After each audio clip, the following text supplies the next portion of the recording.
Sige po, isang mapagpalang gabi po sa buhay ng bawat isa. Yes, the Lord is Ulitin po natin. Isang mapagpalang gabi po sa buhay ng bawat isa. Yes, the Lord is faithful. Amen. The Lord is faithful. Tayo po lahat ay manalangin sa oras na ito. Damang po natin ang presensya ng ating Panginoong Diyos. Hallelujah. Hallelujah. Purihin ka o Diyos na banal, Hari ng mga hari, Panginoon ng mga Panginoon. Purihin ka po, Lord, na deserve mo ang makatanggap ng pinakamataas na pagsamba sa oras na ito. Sapagkat pinagtagumpay mo ang bawat isa sa amin, Panginoon, sa iba't ibang mga ginagawa po natin, sa mga trabaho, sa mga pag-aaral, sa iyong gabay, pag-iingat. Purihin ka po, Lord, na ang lahat ng ito'y patuloy mong ipinagkaloob sa buhay ng bawat isa at pinagtagumpay mo. Kaya Lord, salamat po sa gabi. Tuloy nga po Lord, na makalinisin mo ang aming puso, ang aming pong kaisipan, ang aming pong buhay.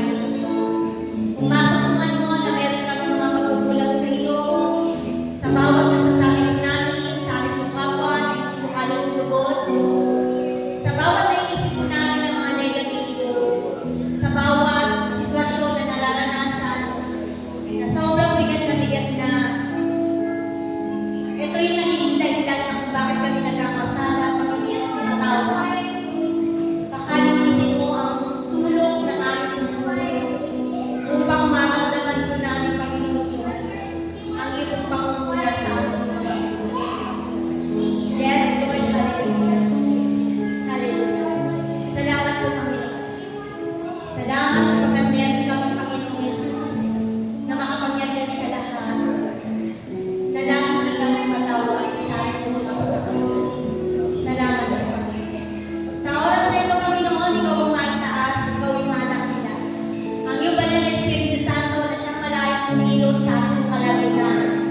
Ipadama mo sa amin, Panginoon, na naririto ka sa aming kalagitnaan upang ang aming pong pagsamba, pagtataas, pagdadakila sa iyo, Panginoon, ay magbigay ito ng kaluguran sa iyo at sa bawat mga awitin, Panginoon, ay inihanda mo ng aming pong worship leader.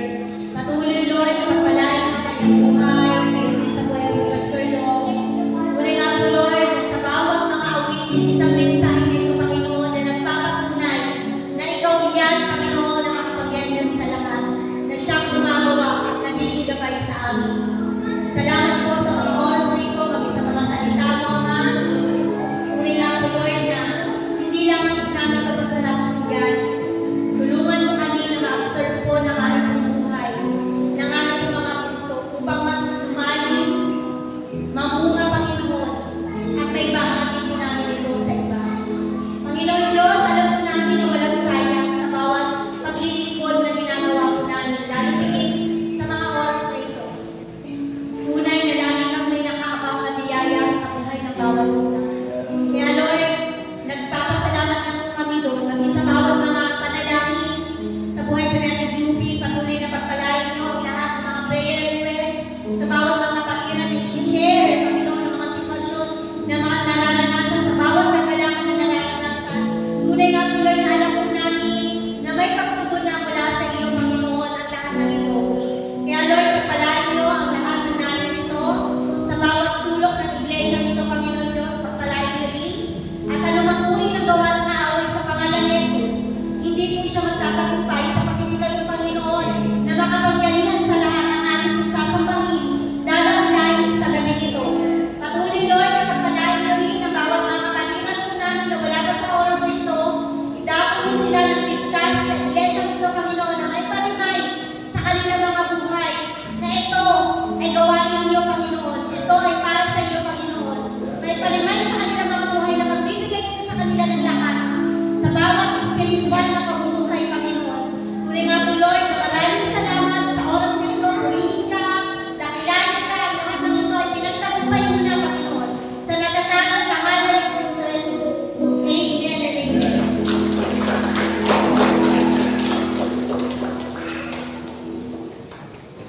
Praise God. Isang mapagpalang gabi po sa bawat isa. Yes, the Lord is faithful. Amen. Basahin ko lang po sa Kawit 16 verse 9, it says here, ang tao ang nagpapala, ngunit si Yahweh ang nagpapatupad. Amen? Sino po dito may mga plano sa buhay? May mga pangarap sa buhay, ang nasa naman. And sometimes lang po, yung dreams natin in life can be also our plan in life. Tama po ba? Baka magganong po yung nangyayari sa buhay natin. May mga plano tayo. Kung napapansin ko ninyo, may mga unexpected na nangyayari. This is your plan, hindi plano mo sa araw ng bukas. Pero may something na nangyayari. Maybe it was a surprise na pinasaya ka. Or maybe tragedy na bigla kang nagulat pa kung ganun na nangyayari. Sometimes po, you know your way, Lord, to lead us doon sa guidance niya or to lead us sa plano niya. Kaya may mga nangyayari pong unexpected, dinadala po tayo doon sa plano at kapaoban ng ating Panginoon Diyos. Sige po ba? Pagpapalakpakan natin sila sa galing ito. So, maybe kapatid, hindi ito aksidente, bago din dito ka sa gabi ito. Plano niya ng Panginoon. Amen po ba? Palakpakan mo si Lord. Hallelujah. Hallelujah. Thank you, Panginoon.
Ako'y lubos na nagtagumpay. Ang kinakalangin pa sa pasensya mo, sa iyong salita. Ang sikreto ko, bakit ako masaya? Sa pasensya mo, sa iyong salita. Tulad ng isang isa, laging nakahawak sa'yo. Laging nakahawak sa'yo. Na laging nakahawak sa'yo.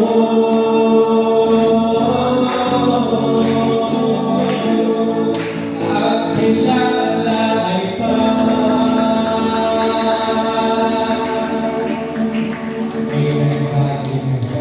binigyan ko na ang sarap session ko na natin mga gano'n. Ito ba, kahit na may mga problema, may pagsubok sa buhay, kapag nanatili ko kayo sa mga Panginoon, maranasan natin yung kasiyahan, kapayapaan.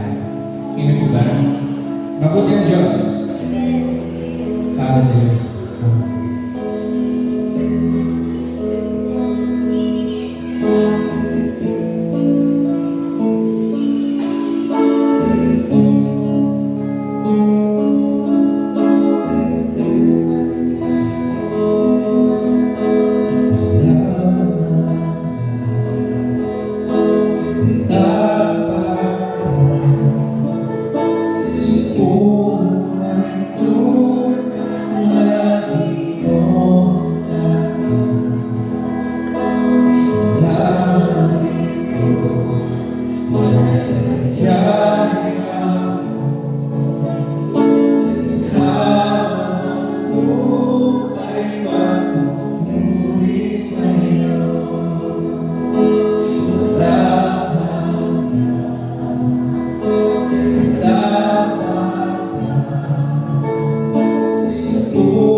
Dahil sa ligaya mo,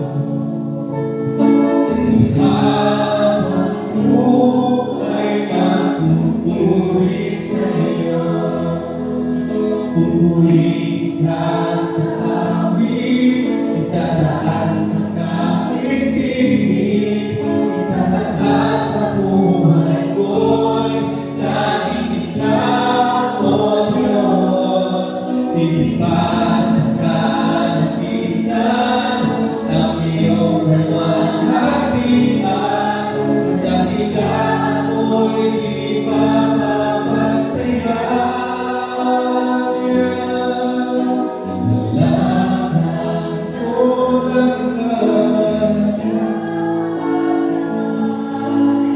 sa buhay ko'y lagi mo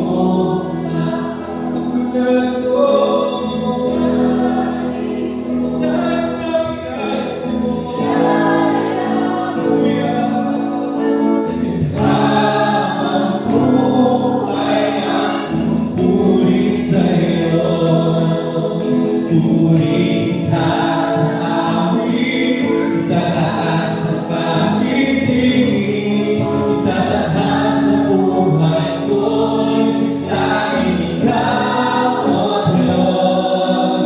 Ilipas ang kalamitan, ang iyong kalwalhatian, kadakilaan mo'y di mapapagtiyan.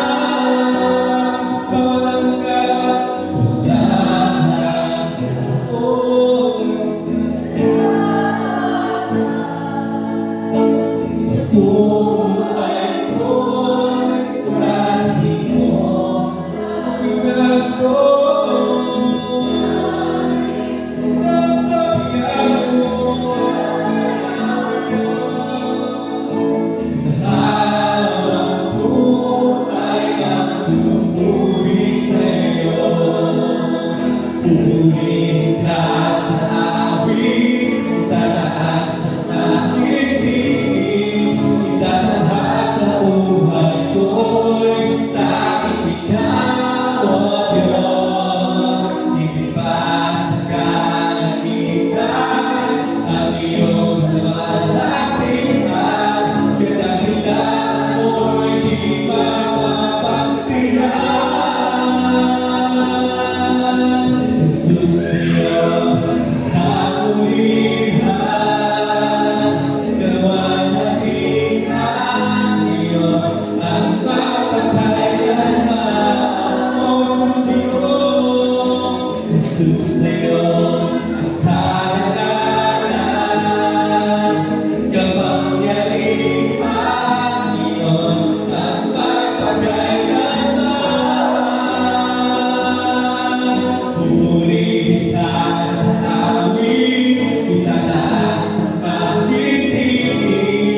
Itataas ang aking piling, itatanghal sa buhay ko'y tanging ikaw, O Diyos. Higit pa sa kalangitan, ang iyong kalwalhatian, kadakilaan mo'y di mapapagdaya.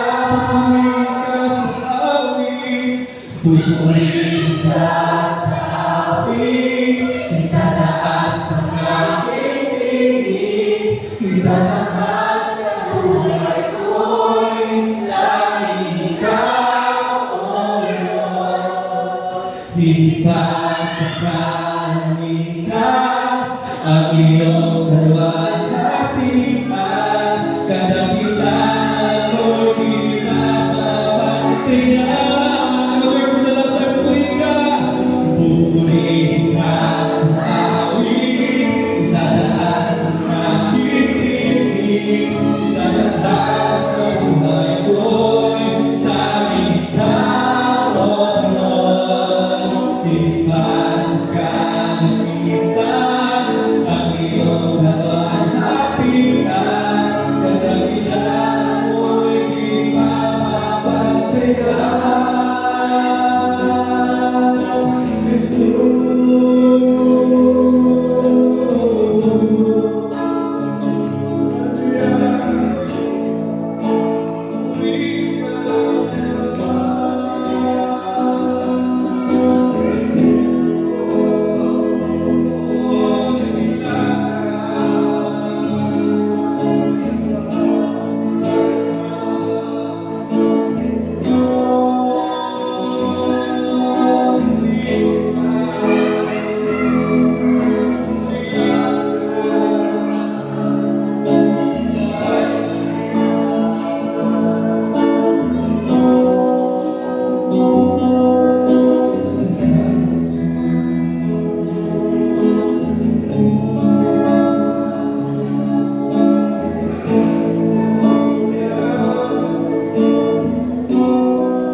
Church,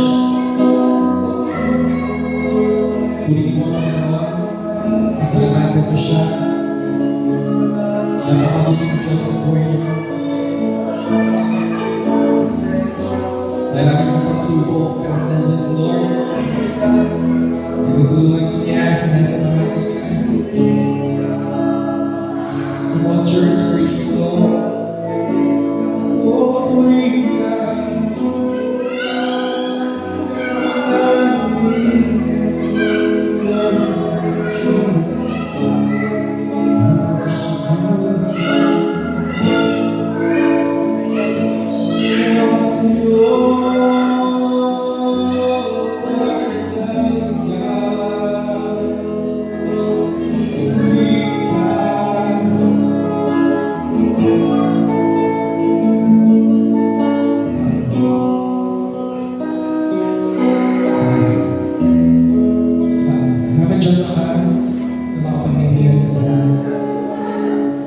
Salamat, Lord, sa iyong pong kabutihan sa buhay namin, Panginoon.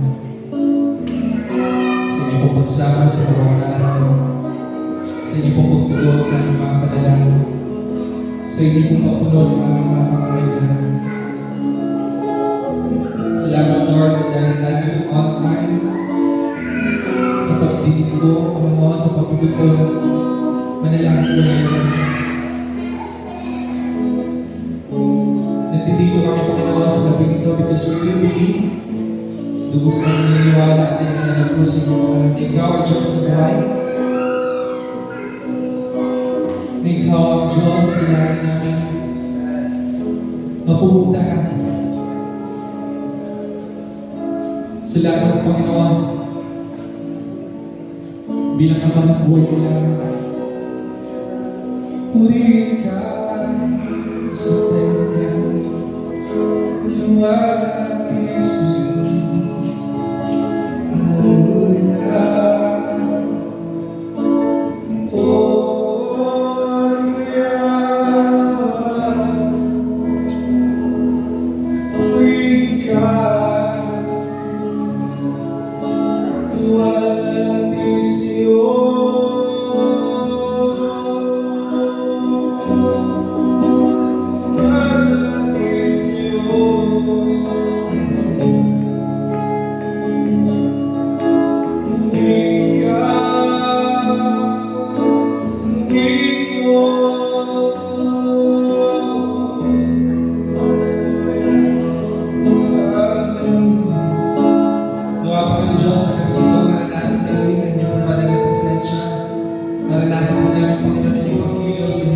kapangyarihan, Panginoon, sa gabi ito. Hindi ko man, Panginoon, pati ang bawat naranasan ng mga kapatid, Panginoon. But I do believe, Lord God, kilala mo sila, alam mo yung kanilang pinagdadaan, Panginoon. And right now, I speak blessing and blessing, Lord God, ay boost po sa mga kapatid nito. Kayo po ang tumugon sa mga panalangin ng Diyos. Nag-usap ka, Lord God, sa gabi ito. Let your words, Lord God, ang siya makita namin, Panginoon Diyos, yung nais ng kapatid mo sa buhay ng bawat isa, Panginoon. Maraming salamat po sa inyong kabutihan, sa inyong pag-ibig, sa mga ginagawa niyo po sa buhay po namin, Panginoon. Maraming salamat po. We give you all the glory, honor, and praises. In Jesus' mighty name we pray. Amen. Amen.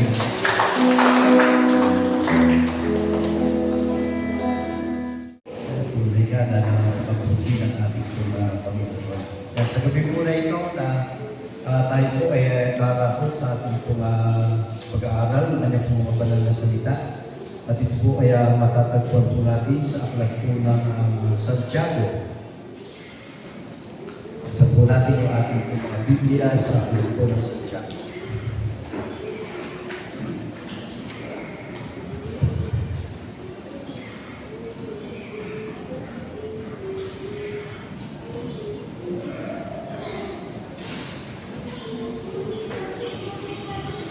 Yan. Santiago chapter 1.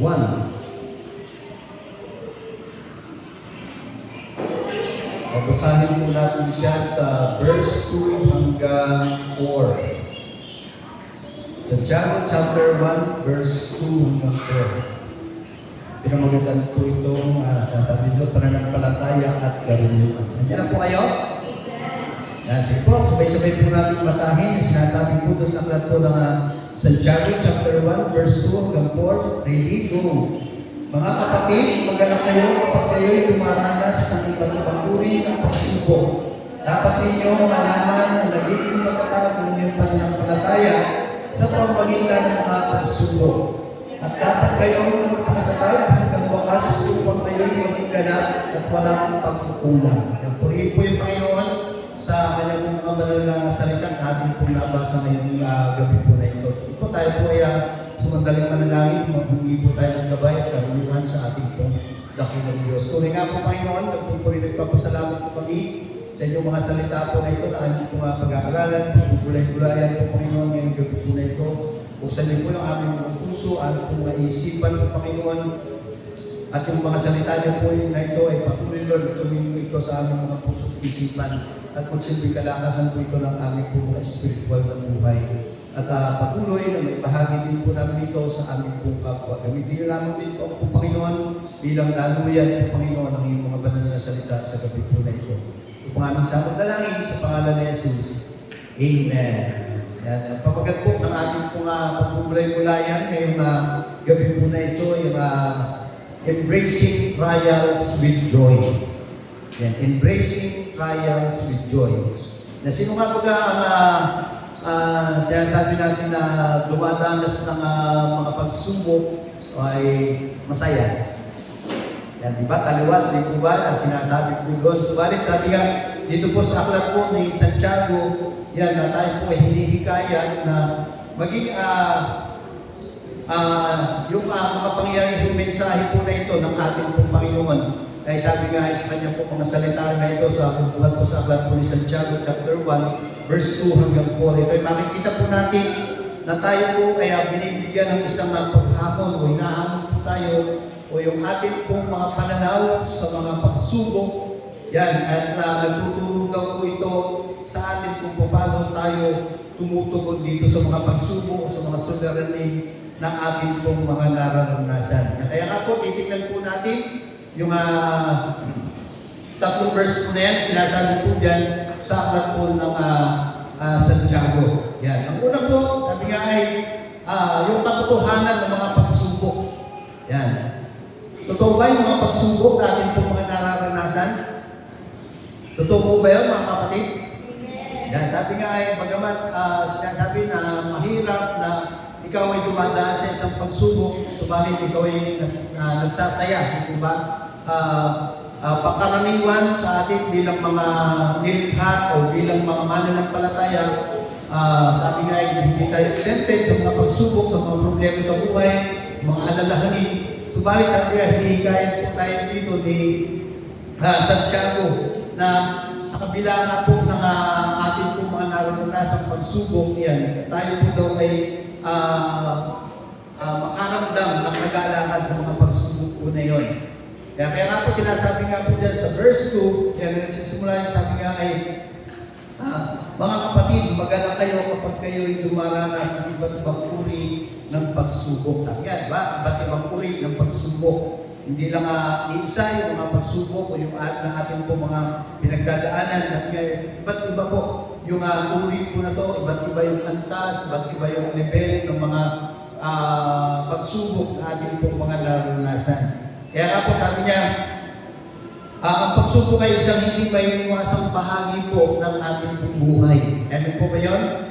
Sabi nga, hindi po nga po tayo bilang isang Kristiyano, isang mananampalataya, hindi po tayo accepted doon sa mga pagsubok o sa mga trials na ating po mga naranasan. Sabi nga, lahat tayo ay daraan sa mga pagsubok po na ito o sa mga hamon ng buhay na ating pong ginagalawan sa mundong ibabaw. Amen po? Sabi nga, iba't iba po yung level, iba't iba po yung antas, maging tumandaw po kaya physical, natin po mga naranasan, emotional, o spiritual, na mga pagsubok. Ito po ay, sabi nga ay masasabi nga po natin isang katotohanan na hindi po natin ito maiiwasan. Amen po? O hindi po natin ito matatakasan. Sabi ng iba, lalo-lalo na yung mga unbeliever, di po ba, na iinom sila ng alak, magpapakalasing sila, at meron daw silang mga problema. Gusto lang daw nilang matakasan o gusto nilang makalimot doon sa problema na kanilang pinagdadaanan. Oo, nangyayari, sabi nga nila, nangyayari yun kapag ikaw ay nasa influensya ng alak, di po ba?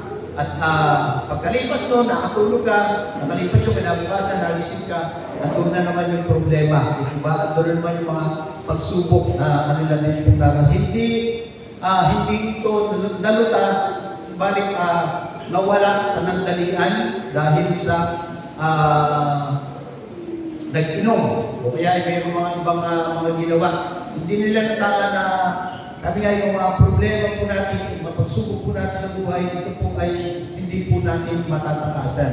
At sinasabi nga din po doon sa unang Pedro, chapter 4, verse 12 hanggang 13, sabi niya, may mga minamahal, huwag kayong magtaka sa mga apoy na pagsubok na dumarating sa inyo upang kayo ay subukin. Na parang bang may kakaibang nangyayari sa inyo, kundi magalak kayo kung kayo ay nakikibahagi sa mga paghihirap ni Kristo. Upang kayo rin ay magalak kapag ang kanyang kaluwalhatian ay nahayag. Amen po? Kaya sabi nga, lagi po, nasa kabila nga po ng mga pagsubok na ating pong mga naranasan, dahil sinasabi nga, yung katotohanan ng pagsubok po na ito po ay totoo na parehas po nating naranasan. Hindi lamang yung mga unbeliever, maging tayo po ng mga mananampalataya, ito po ay naranasan po natin yung sinasabi nga po mga pagsubok sa ating buhay. Yan. Ikalawa po, ang tugon. Yung tugon nga daw po doon sa kagalaan. Yan sinasabi po doon sa verse 3 na ating pong nabasa sa aklat po ng ni Santiago, dapat ninyong malaman na nagiging matatag ang inyong pananampalataya sa pamamagitan ng mga pagsubok. Yan. Kaya sabi nga sa ikalawang bahagi o sa ikatlong bahagi nga po na ito ng aklat po ni Santiago, sa verse 3 nga po, sabi isipin natin daw po na ito po ay kinakailangan nararamdaman po natin o yung purong na kagalakan ng ating po mararanasan. Yan, sa unang tingin po natin, ito po ay maaaring kontra, di po ba, doon sa sinasabi po kanina na kung ikaw ay dumadanas ng mga pagsubok o mga suliranin sa buhay, sa mga oras na ito o sa mga sa araw po na ito, yan, taliwas po yan o kontra po yan doon sa ating mga tunay na nararamdaman. Totoo naman po yun kasi kung talagang tayo po ay dumadanas ng bigat sa buhay o o ng mga pagsubok sa buhay ay talagang halos hindi mo makakuha ng pitik. Halos hindi ko makausap ng iyong kasambahay o hindi ko makausap ng iyong mga mahal sa buhay. At dahil sa bigat ng pagsubok na iyong dinaranas. Bigay, paano daw po tayo makakatagpo ng kagalakan sa gitna ng mga pagsubok? Yan. Ang susi daw po dito ay kinakailangan, ito po ay nasa ating pong kaisipan o nasa ating pong pananaw sa buhay. Kung paano natin siya nakikita, kung paano natin siya masusolusyonan, kung paano natin siya mapaglalabanan nang hindi tayo humihiwalay o nang hindi nawawala yung ating pong pananampalataya sa ating pong Panginoong Jesus. Yan. Tinatawag daw tayo na tingnan yung mga pagsubok bilang isang pagkakataon para po ito sa paglagon po natin sa ating pong pananampalataya. Sabi nga, maaari daw po masubok ng mga pagsubok ang ating pong mga pananampalataya. Yan. Karamihan po dyan na sa mga bago-bago na mananampalataya, yan, sabi nga ay kunting pagsubok, sila po ay bumigdaw, tinakalikunan po nila yung kanila pong pananampalataya sa ating pong Panginoong Jesus. Kaya nga po, dapat maging kaisipan po natin o maging pananaw po natin na sa kabila nga po ng mga pagsubok po na ito, ay dapat lalo po tayong kumapit o lalo po tayong makalapit sa ating pong Panginoong Jesus. Nandun po yung ating pong pananalig o yung ating pong pananampalataya sa ating pong Panginoong Jesus. Amen po? Yan, dahil ang Diyos po natin, siya po ay makapangyarihan sa lahat. Yan, kaya nga po, sabi nga ay, yung maaari, mga pagsubok nga daw po na yan, ay ito po ay sumusubok nga po sa ating pong pananampalataya. At habang tayo po ay nananampalataya sa ating pong Panginoon, nagbubunga po ito ng tiyaga. At sa huli, sabi nga ay, kung tayo po ay patuloy na nananampalataya sa ating pong Panginoon, yan, hinuhubog po ito o humuhubog po ito sa atin na maging mature po tayo na tagasunod ng ating pong Panginoong Kristo. Amen po? Sabi nga, andun po talaga palagi na huwag kang bibitaw, huwag kang lalayo sa ating pong Panginoon, kundi patuloy na ibigay po natin o mas lalo pa tayong mapalapit sa ating pong Panginoong Kristo. Dahil sinasabi din po doon sa unang Pedro chapter 1 verse 6 and 7, sa lahat ng ito, kayo'y lubos na nagagalak, bagamat sa kakaunting panahon ay kailangan ninyong magdusa sa lahat ng mga uri ng pagsubok. Ang mga ito ay dumarating upang ang katapatan ng inyong pananampalataya. Mas malaki ang halaga kaysa dito na nasisira kahit na dinadalisay ito sa apoy. Ito po ay maaaring magbunga rin ng papuri, kaluwalhatian at karangalan kapag nahayag na nga po ang ating pong Panginoong Kristo. Yan. Kaya nga po, sa kabila nga po ng mga naranasan po natin, ng mga pagsubok sa buhay, yan, yung tugon po natin dapat ito po ay kagalakan. Amen po ba ron? Huwag po tayong madala, huwag po tayong ilugmok, huwag po tayong ibaba ng mga pagsubok upang tayo po kaya mawala ng pananampalataya sa ating Diyos sa mga pangyarihan. Yan, takikatlo po ang layunin ng pagsubok. Yan, ano daw po, yung layunin ng mga pagsubok po na ito. Makikita po natin siya sa verse 4. Yan, at sabi niya sa verse 3 hanggang 4. Yan, sabi niya dyan na, dapat ninyong malaman na nagiging matatag ang inyong pananampalataya sa pamamagitan ng mga pagsubok. At dapat kayong magpakatatag hanggang wakas upang kayo'y maging ganap at walang pagkukulang. Yan, kaya nga po, sabi nga ay, para bang sa isang ilustrasyon po dito, yung alam niyo po ba yung sinasabing istorton o yung mga naglililok o yung mga nag-uukit ng sa kahoy, isang malaking kahoy yan, huhugisan nila, aanyoan nila, di ba? Nakakamangha, di ba? Yung una-una, lalo kung malaking kahoy, di ba? Nakaparunod ako na talagang gamit niya is chainsaw. Tapos hinati-hati yung mga kahoy, pinugmahan hanggang sa gamit niya, palakol naman. Tapos hanggang doon sa pinakamaliit na niyang gamit is yung pait o yung sinsen. Yan, sabi nga ay, yung mga ganitong sculpture daw po, yung mga bihasang panlililok po na ito, yan, sabi nga, lalo na, di po ba yung mga nagtatrabaho dun sa, yung inuukit po nila is marble. Yan, nakakakita po ba kayo nun, may yung mga marble ay nagawang isang estatwa o isang imahe, di ba?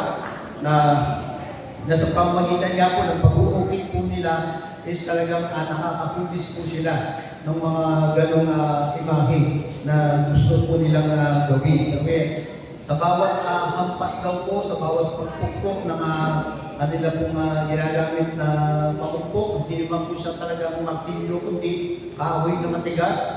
Yan parang kunti-kunti lang po na gano'n na tinatapyas po nila yung marble o yung kahoy. Yan sa bawat pukpok daw po nila na gano'n is talagang nakikita o naaanyuhan nila yung isang buong yung unang kinuha nilang kahoy. Kaya nga po, nakikita naman natin yan dito sa may lugar po ng Pampanga, di po ba maraming mga nag-uukit, kaya kung gusto ko o doon sa may lugar ng Ilocos. Pangasinan, yan yung mga malalaking kwan doon, nayari sa bato. Yan yung mga superhero. Kaya kapag nung hindi pa gawa yung STX o yung TPLX, yan, nadadaan kami doon sa lugar po ng season. Yan, talagang makikita mo yung mga naglalaki ang mga superheroes doon. Nagawa din po siya sa bato. Yan, sa pamamagitan naman daw po yun, no, upungmahan nila, gagawa sila ng bakal, hagis-hagisan nila ng semento, hindi lang siya isang araw na gagawin o isang linggo, hanggang sa siya po ay maanyuhan na isang superhero pagkatapos pipinturahan. Nakakamangha yung mga ganong klase daw po. Kaya nga po, sa isang ilustrasyon po natin na ito, nasa pamamagitan nga daw po ng unti-unti na pag-uukit ng mga sculpture po na ito, lumalabas po yung mga gusto nilang palabasin na kanila pong mga nilikha. Yan, gumagamit sila ng pahit upang hubugin daw po yung mga larawan na kanila pong inuukit. Sabi nga, kahit masakit daw po yung hampas ng pahit o ng mga pamalo po na yun, subalit meron po yung layunin. Para nga daw po yun ay makukitan po nila o magawa po nila yung nais po nilang gawin. Ito daw po yung naglalapit sa atin sa kabuuan kung sino tayo na nilikha din po ng ating pong Panginoon. Napisabi sa Roma chapter 5 verse 3 hanggang 4, hindi lamang gayon, kundi ipinagmamalaki natin ang ating mga pagdurusa sapagkat alam natin na ang pagdurusa ay nagbubunga ng pagtitiyaga at ang mga pagtitiyaga nagbubunga po ito ng ating pong pag-uugali at yung ating pong pagkatao at yung ating pong pag-asa. Kaya nga po, sa kanya, binibigyan din daw po ng talata po na ito na ating pong nabasa na ang pagbabagong kapangyarihan daw po ng pagdurusa at ang epekto nito ay yung ating pong spiritual po ng paglago. Kaya nga po, hinihikaya tayo po dito ng mga bilang mga Kristiyano, bilang mga mananampalataya na humanap daw po tayo ng dahilan para daw po tayo ay magsaya o magalak po tayo sa kabila nga po ng mga pagsubok na ating pong naranasan. Sa gitna po ng mga mahihirap na kalagayan ng ating pong buhay, yan, sabi nga ay tinutulog nga daw po ng talata po na ito habang tayo po ay nagtitiis, nagkatsaga po tayo sa mga pagsubok na ating pong dinaranas. At sa pagtitiyaga po natin na ito, yan, lumalakas po yung ating pong pagkatao, lumalakas po o lumalalim po yung ating pong pananampalataya sa ating pong Panginoong Diyos. Amen po? Yan. Sabi nga ay,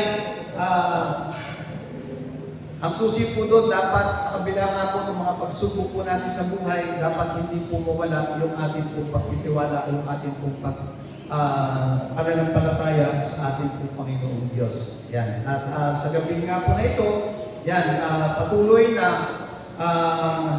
yakapin po natin yung ating pong mga kaisipan na magkaroon po tayo ng kagalakan sa kabila nga po ng ating mga naranasang pagsubok.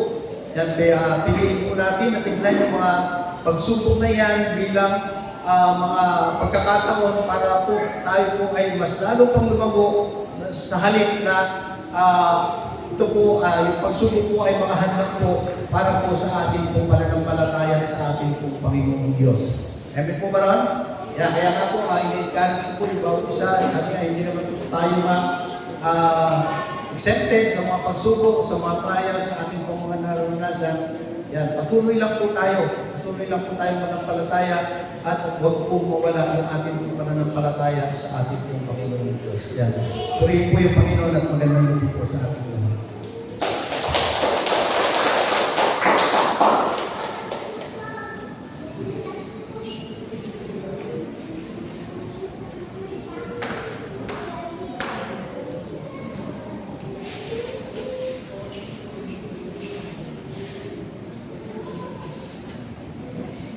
Ayan, purihin po ang Panginoon sa kanyang mga salita. Nawa po ay maging pagpapala ito sa ating mga buhay spiritual, sa mga pagsubok natin tinaharap. Nandiyan ang Panginoon para sa atin.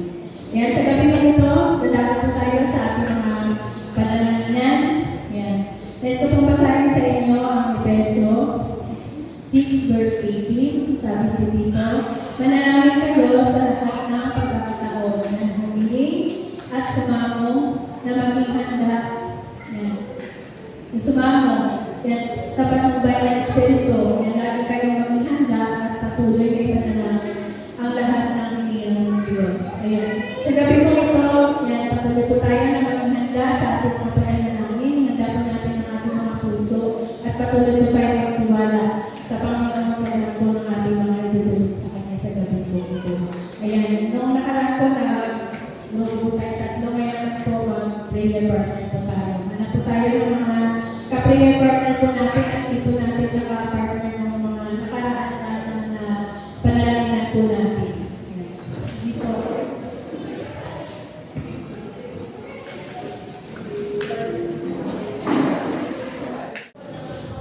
Ayan, tayo po tayo lahat para po sa ating panalangin. Nakilang Diyos, makapangyarihan sa lahat, patuloy po namin, pinapatulihan, pinapasalamatan Panginoon sa gabi nito. Salamat Panginoon, dahil alam po namin ang lahat Panginoon ang aming binulog sa iyo. Alam po namin Panginoon na nandun na Panginoon ang katulungan sa lahat ng aming panalangin.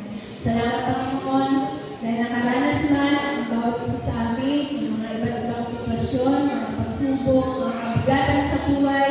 Lord, salamat dahil may kami Diyos na hindi mo kami iniiwan at pinababayaan sa bawat araw ng aming mga buhay. Salamat Panginoon, kinapo namin ang lahat ng mga katuhunan sa aming dinulog sa iyo. At namin may tamang kapanahunan o Panginoon upang makaktan po namin ang lahat ng ito.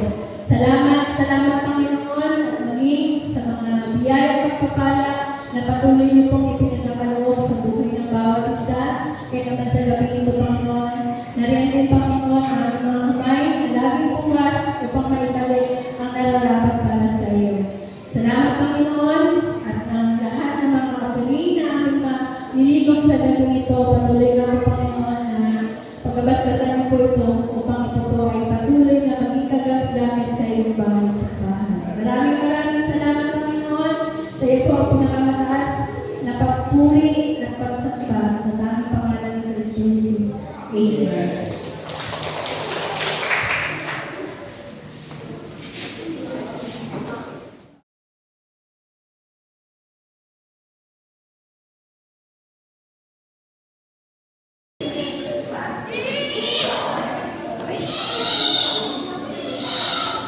Yan, bigyan po natin ng pagpuling palakpak. Amen. And for our announcement, yan, sa ating po revival this coming Friday, sa lahat po na sasama, 5:30 po, again po natin, doon po sa Padel, para po sa service po natin. And mag-message na po siya, Richard, na kung ano po kulay yung susukin natin. And taas po ang kamay ng praise and worship members. Yan. Sabi ko sa kanya, May task group meeting tayo sa Sunday. Yan. Meron po tayong task group meeting this coming Sunday. Alam mo na po. Yan. Attend po tayo para mapag-usapan po natin at makamagin natin pag-usapan sa praise and worship. Para sa kakalawang natin po natin. And ano pa kung may special announcement pa? Yan. Mission po. Yan. This coming Saturday. Yan. Sige po. Yan. Kung wala na po, batiin na natin sa Charles na happy birthday! Birthday to you. Happy birthday to you. Happy birthday, happy birthday, happy birthday to you. Happy birthday, Charles. Yan. Sige po, artist po tayo rin.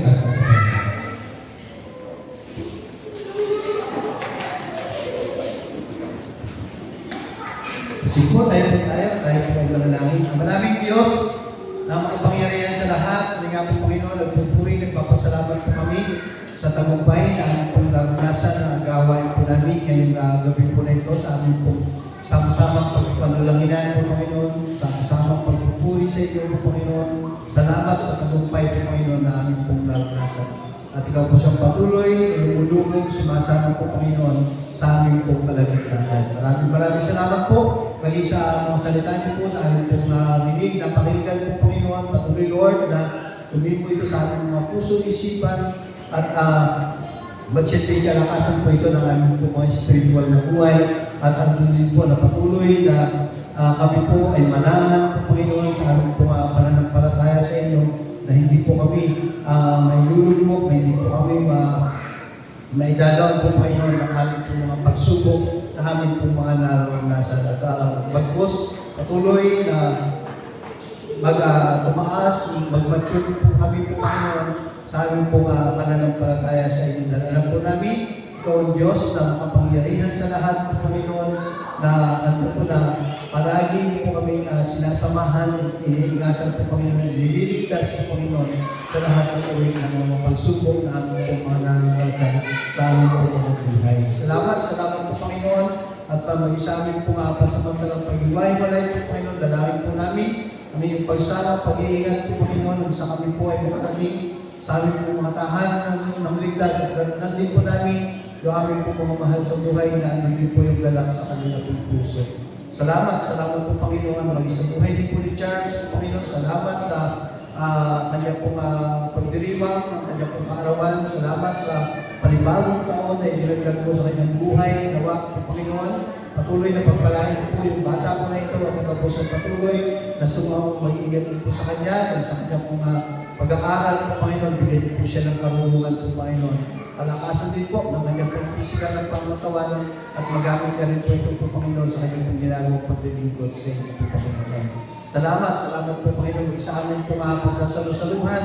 Ngayong gabi po na ito, pakalinisin niyo po ito, at siyempre palakasan po ito ng aming po physical na pangatawan. Balik rin po ng maraming blessings po Panginoon sa mga tao nagsipaganda po ng Panginoon. Salamat po.